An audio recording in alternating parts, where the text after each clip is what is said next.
भगवान वामन जब धरती पर आए वटु रूप से, वटु यानी बौने रूप से, ऐसा विचित्र रूप जो बड़ा आकर्षण का केंद्र था, और भगवान पहुंच गए बलि महाराज के यज्ञ में और 3 पग भूमि मांगी। ये कथा सबको पता है, श्रीमद् भागवत में आपने सुना होगा कि कैसे भगवान ने सारी पृथ्वी को नाप डाला 2 कदमों से, और 1 पग रह गया, तीसरा कदम रह गया, वो बलि महाराज के सिर पे रखा। जो मूल इसमें तत्व की बात है, जो बहुत कम लोगों को पता है, उस हिस्से को पकड़ते हैं कि जब वामन भगवान उस यज्ञशाला में आए तो इतना सौंदर्य, इतना तेज उनके चेहरे में कि जो बलि महाराज की बहन है रत्नमाला, उन्होंने जब पहली बार आई वामन भगवान को देखा तो हृदय में कामना आ गई कि काश मेरा ऐसा पुत्र हो, किसी जन्म में मैं भी अपने स्तनों को ऐसे दूध पिला सकूं, अपनी गोदी में इसको खिला सकूं। पर जब रत्नमाला ने देखा कि ये तो दृश्य ही बदल गया, जब वामन भगवान ने अतिशय विराट रूप धारण कर लिया, 2 पगों में इस लोक और उस लोक यानी परलौकिक और इहलौकिक सारी चीजों को नाप डाला और बलि महाराज को बंधन में बांध डाला और डांटने लगे कि बता मैं तीसरा पग कहाँ पे रखूं। तो जयदेव गोस्वामी ने लिखा, छलियसी विक्रमणे बलि अद्भुत वामन, कि छल के द्वारा भगवान ने बलि महाराज को सारी पृथ्वी से संपदा से विहीन कर दिया। जब रत्नमाला ने ये देखा तो अब उसके दिल में जो कामना पुत्र की थी, अब क्या कामना आई कि ऐसा मेरा अगर पुत्र हो जो इतना छलिया हो तो मैं इसको जहर पिला के मार डालूं।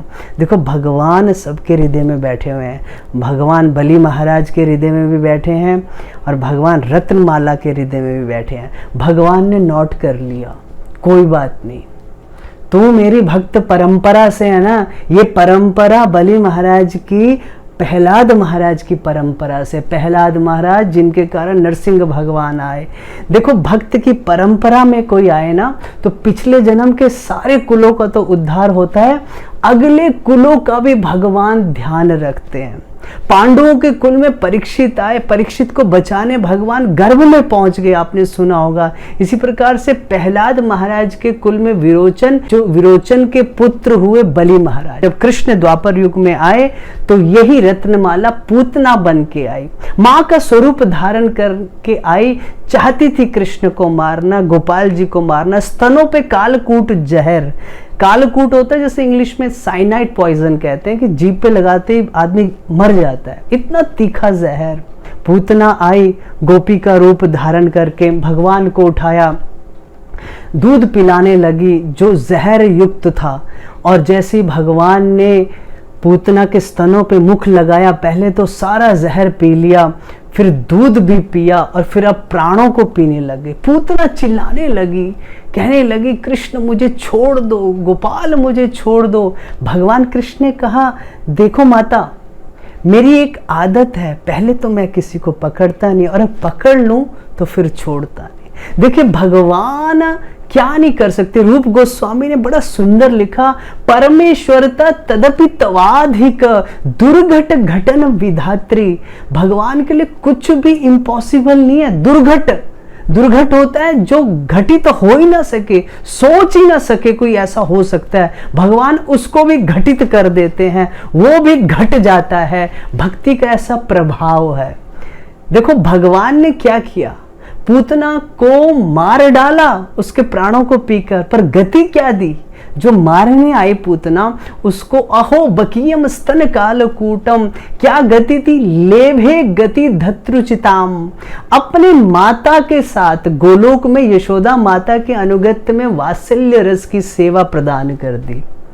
देखो यही वो श्लोक है, यही वो घटना है, अहो बकीम वाला यही श्लोक है जिसके कारण सुखदेव गोस्वामी का मन खिंच गया, ब्रह्मानंद से कृष्णानंद में चले गए कि ये श्लोक सुन के उनको ऐसा लगा कि ऐसा भी कोई इष्ट हो सकता है जो मारने आया उसको ऐसे सदगति दी।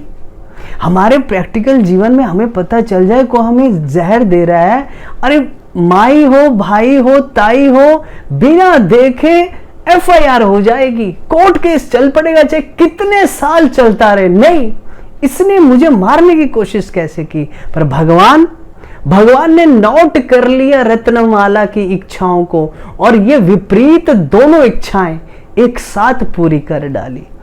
भगवान को इसीलिए कहा जाता है भगवान पूर्ण काम है, हर एक इच्छा को भगवान पूरी कर सकते हैं।